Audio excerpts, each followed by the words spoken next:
So far, I had replaced the rotten transom, the rotten stringers, installed a new floor, painted the outside of the boat, so the basic structure of the boat was all ready to go. Created a bulkhead between the main part of the boat and the engine compartment. So now I turn my attention to the dash, the instrument panel, and the electrical systems.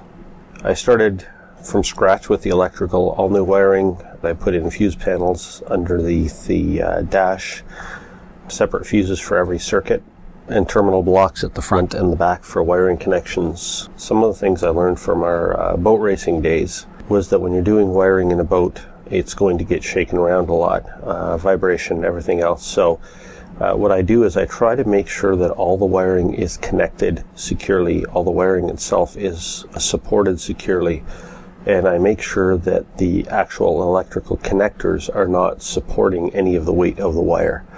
They are there to provide an electrical connection, not to provide a mechanical weight supporting connection. So usually within a very short distance of the wire connections, I usually leave a little bit of slack between that and the electrical connection too, so that it's not pulling on it. I have something to securely hold the wire so that those connections are never being pulled on in vibration and things like that. I put all new switches in this boat. I just use basic single pole, single throw toggle switches with rubber water resistant covers on them. Very simple, very reliable, nothing fancy. For the instrument panel itself, I decided I wasn't going to reinstall the original speedometer because it didn't work anyway. And I was putting in a sonar fish finder that has a GPS speedometer, so I didn't think I needed two speedometers.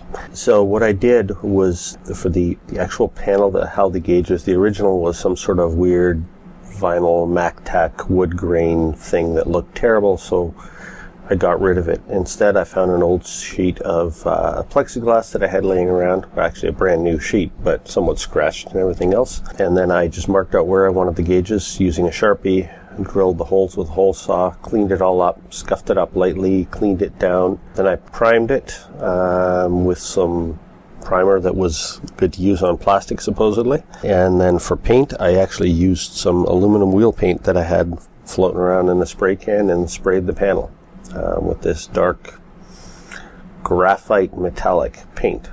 Turned out to look okay, and the price was right.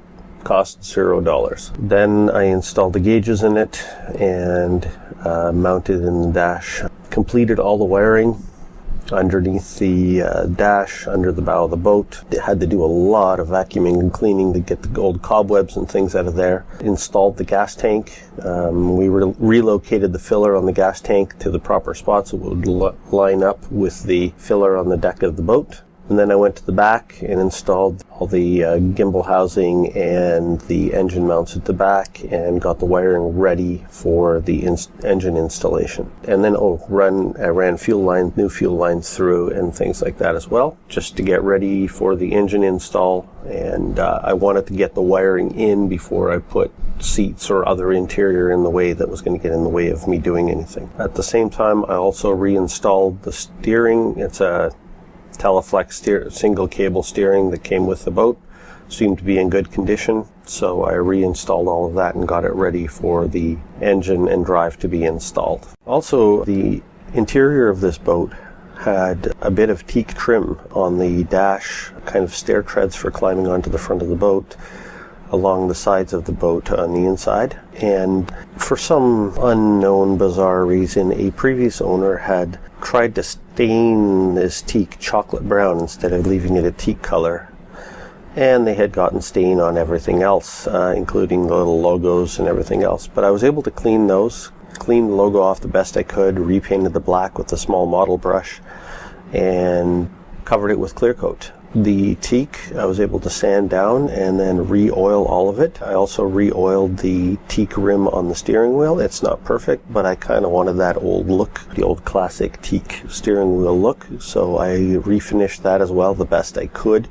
Problem is that wood on the steering wheel had spent way too many years with a lack of oil and drying out, so some of it had shrunk and it doesn't fit quite right anymore, but it's still solid enough. Some of the rivets I had to tighten a little bit, just hammer on them and to make it so it didn't wiggle around too much. But Anyway, the teak, once I cleaned it off and re-oiled it, looked so much nicer.